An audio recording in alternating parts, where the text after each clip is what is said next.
Salut à tous, bienvenue dans cette nouvelle vidéo. Jurez-vous de dire toute la vérité. Promettez-vous de dire toute la vérité et rien que la vérité, monsieur Sacha. Oui, oui, président, je le jure. Je le jure. Première vérité, pour gagner la Ligue des Champions, il faut courir. Et on l'a bien vu hier avec la victoire du Real Madrid 5-2 à Liverpool, alors que le Real était mené 2-0. Quand tu cours, quand tu ne lâches pas, quand tu y crois, jusqu'au coup de sifflet final, tout peut se passer. Tout peut arriver.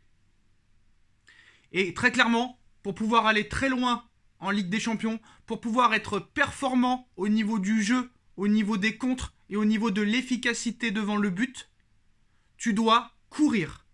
Courir, courir, courir. Tout le monde doit attaquer et défendre ensemble.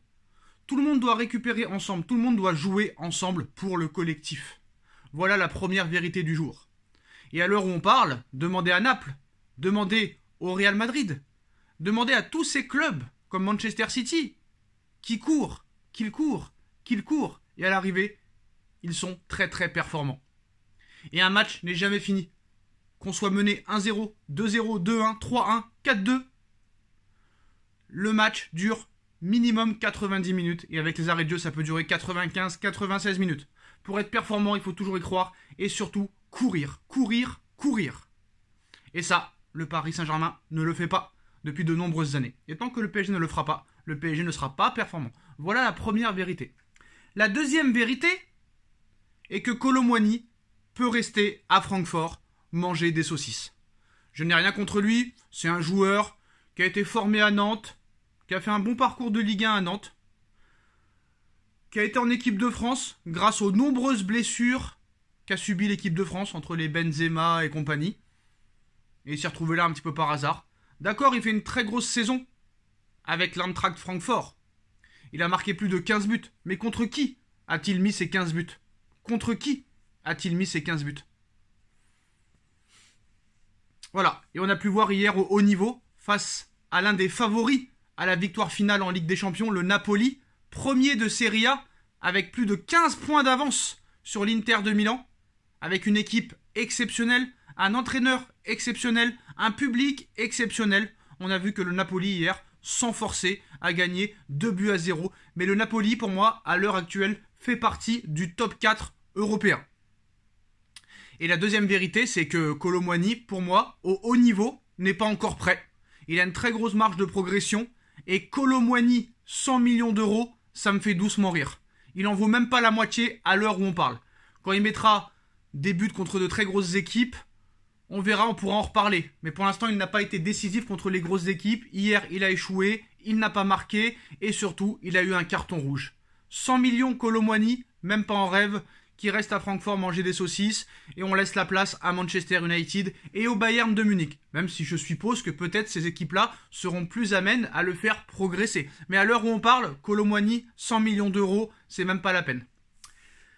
Troisième vérité, que vous le vouliez ou non, que vous les détestez ou idolâtrez, à l'heure où on parle, il n'y a pas débat. Et ça fait très longtemps que c'est le cas. Le Real Madrid, à l'heure où on parle, à l'instant T, est la meilleure équipe du monde et surtout la meilleure équipe de l'histoire du football. Parce que tous les ans, c'est la même équipe. Ça recrute très peu, un joueur maximum. Tout le monde dit c'est la dernière année. Tout le monde dit que la chance est terminée. Tout le monde dit que leur petite étoile au-dessus de leur tête ne sera plus là, mais elle est toujours là. Avec des joueurs talentueux. Luka Modric, Benzema, Toni Kroos, Carvajal, plus ces joueurs-là vieillissent, plus ils sont performants. Donc ne me parlez pas d'âge. La troisième vérité, c'est que le Real Madrid est le meilleur club du monde à l'heure actuelle et le plus grand club de l'histoire. Et je ne serais pas surpris que le Real gagne sa 15e Ligue des Champions, encore une fois, cette saison. Ils ont tout pour eux, tout est derrière eux, tout est avec eux, les dieux sont avec eux, les dieux du football sont avec eux. Cette équipe ne lâche jamais rien. Cette équipe a le meilleur président de l'histoire du football. Et cette équipe a le plus grand palmarès de l'histoire du football. Et cette équipe, tous les joueurs qu'elle a à sa disposition, sont prêts à donner tout, toute leur âme, toute leur vie pour le Real Madrid. en recrutant Alaba gratuitement, Rudiger gratuitement, Eduardo Camavinga, à l'époque 19 ans à Rennes, 35 millions d'euros. Et là, sans Tchouaméni, sans Ferland Mendy, avec un Benzema diminué, ça arrive à en mettre 5. 5 à Liverpool, qui était finaliste l'année dernière, qui a remporté la Ligue des Champions en 2019 et qui était finaliste en 2018 et qui a gagné la Première Ligue en 2020. Alors je veux bien que Liverpool soit en fin de cycle, mais quand même, en mettre 5 à Liverpool, à Anfield, je pense qu'il faut être le meilleur club de l'histoire. Et le meilleur club du monde à l'heure actuelle. Voilà la troisième vérité. Maintenant, on passe aux informations du jour, les postos. Luis Campos et Galtier ne sont même pas encore officiellement virés, qu'il y a déjà des désaccords entre Nasser Al-Khelaifi et le Prince. Sur le papier, normalement, le Prince est le propriétaire du Paris Saint-Germain. Et Nasser Al-Khelaifi, son bras droit. Mais à l'heure où on parle, j'ai l'impression que le Prince est plus la prostituée de Nasser Al-Khelaifi. Et que j'ai l'impression que c'est Nasser Al-Khelaifi, très clairement, qui décide dans ce club, et non le Prince. Le Prince, faudrait qu'il mette un petit peu quand même d'autorité dans ce club. Parce qu'à l'heure où on parle, Thomas Tuchel est la priorité de Nasser Al-Khelaifi. Alors que l'émir rêve toujours de Zinedine Zidane. Selon certaines informations, Nasser Al-Khelaifi discute déjà avec Thomas Tuchel pour un retour au Paris Saint-Germain. Alors que Tamim Ben Hamad Al Thani, le prince héritier du Qatar, propriétaire du Paris Saint-Germain, rêve, lui, de Zinedine Zidane.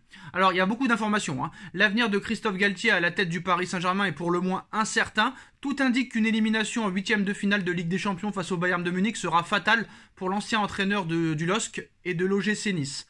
Entre autres. Et forcément, il y a déjà toute une brochette de successeurs potentiels. Donc, il y a eu des premiers contacts entre Luis Campos et José Mourinho, actuellement à la Roma, sauf que Luis Campos ne restera pas au Paris Saint-Germain l'été prochain. Voilà, il y a de grandes chances que Luis Campos soit démis de ses fonctions à la fin de saison. Moi maintenant, j'ai une question à poser aux dirigeants du Paris Saint-Germain. Pourquoi attendre l'élimination en 8e contre le Bayern pour changer d'entraîneur? Pourquoi ne pas faire comme d'anciens grands clubs, enfin, comme d'autres grands clubs, excusez-moi, qui anciennement ont fait des choses, comme par exemple Villas-Boas, qui a été démis de ses fonctions en 2012 après le match aller des 8e de finale de Chelsea perdu au Napoli. Chelsea perd le 8e de finale aller au Napoli 3-1, le Napoli d'Edinson Cavani et d'Ezequiel Lavezzi. Et qu'est-ce qui se passe?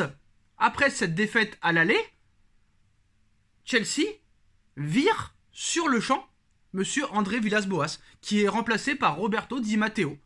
Et au match retour, Chelsea passe contre Naples. Et à l'arrivée, 3 mois plus tard, Chelsea remportait la Ligue des Champions. Électrochoc. 2016, Rafa Benitez, qui pourtant qualifie le Real Madrid en 8e de finale de Ligue des Champions, est démis de ses fonctions. Zinedine Zidane arrive en pleine saison avec le Real et Zidane gagne la Ligue des Champions. On se rappelle d'exemples comme Gus Hiddink, qui faisait aussi en pleine saison des retours à Chelsea, en 2008 par exemple, en 2009, et il les a amenés en demi-finale et en finale de Ligue des Champions. Par exemple Pochettino, d'accord, Pochettino ça n'a pas été le plus grand coach du Paris Saint-Germain, ça a été peut-être le plus mauvais entraîneur du Paris Saint-Germain, mais quand Pochettino arrive, le PSG va en demi-finale de Ligue des Champions. Encore une fois, électrochoc, après le départ de Tuchel. Pourquoi ne pas faire la même chose? Pourquoi ne pas dégager Galtier et prendre un nouveau coach pour faire un électrochoc, peu importe le coach, et après choisir peut-être un entraîneur à l'issue de la saison, sur le long terme. Encore une fois, la preuve que les dirigeants parisiens ne comprennent strictement rien au management d'un club de football et aussi aux stratégies. Mettez-moi directeur sportif, mettez-moi président du Paris Saint-Germain, et là je vais le gérer le club. Je vous promets que je vais le gérer à la perfection. Alors c'est pas tout, Le nom de Thomas Tuchel avait également été dévoilé par RMC Sport, et selon plusieurs informations, l'entraîneur allemand est la priorité de Nasser Al-Khelaifi pour le poste d'entraîneur en cas de licenciement de Galtier, bien sûr.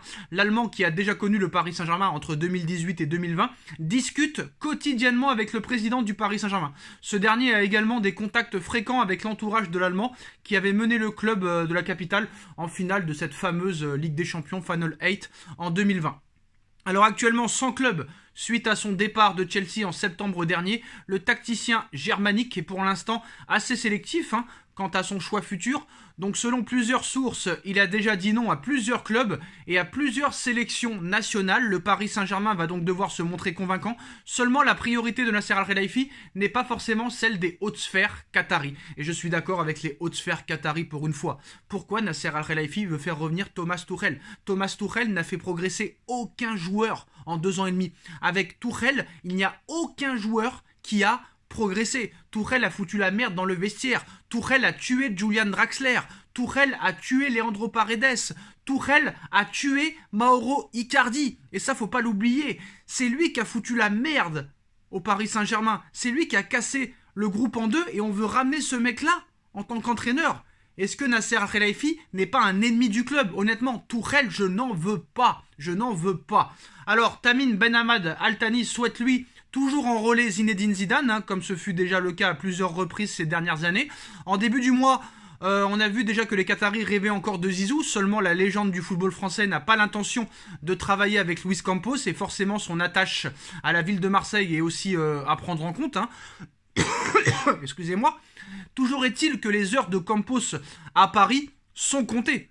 Très clairement sont comptées, ce qui pourrait logiquement bien changer les choses. Zidane au Paris Saint-Germain, c'est fort possible, surtout si Carlo Ancelotti continue dans cette optique au Real Madrid.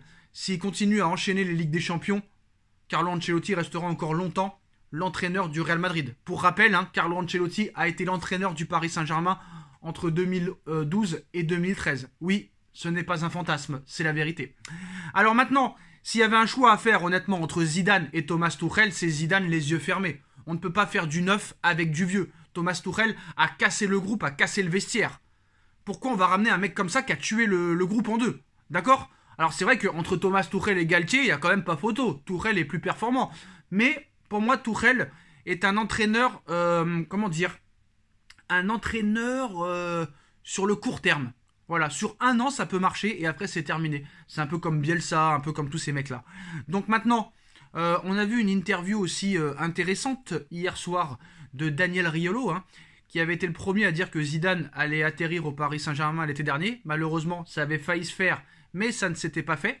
Maintenant, selon les dires de Daniel Riolo, si jamais le Paris Saint-Germain retente Zinedine Zidane, si le PSG refait la proposition à Zidane, il viendra. Il viendra et cette proposition, il est possible qu'elle arrive dans pas très longtemps si les résultats ne sont pas ceux qui sont escomptés. Alors c'est bien qu'au Paris Saint-Germain, on veuille du changement. C'est intéressant. Mais encore une fois, il y a un problème. Pourquoi baisser les bras comme si on était déjà éliminé de la Ligue des Champions? Pourquoi ne pas le virer tout de suite, Galtier? Pourquoi ne pas virer Galtier et Campos immédiatement et préparer le match avec un nouveau coach contre le Bayern? Le match est quand même dans 2 semaines. T'as le temps de te préparer. Ça a déjà marché dans d'autres clubs. Pourquoi ça marcherait pas là? Pourquoi attendre de se faire éliminer encore une fois? Prenez vos responsabilités. Prenez des risques. Montrez que vous êtes un grand club. Parce que là, très clairement, vous le montrez pas. Et les désaccords déjà qu'il y a entre Nasser et le Prince, ce n'est pas bon signe. Très clairement. Voilà les postos, c'est la fin de cette vidéo. Dites-moi en commentaire ce que vous en pensez. On like, on partage, on commente, on s'abonne. Et on se retrouve très vite pour une nouvelle vidéo. Tchuss.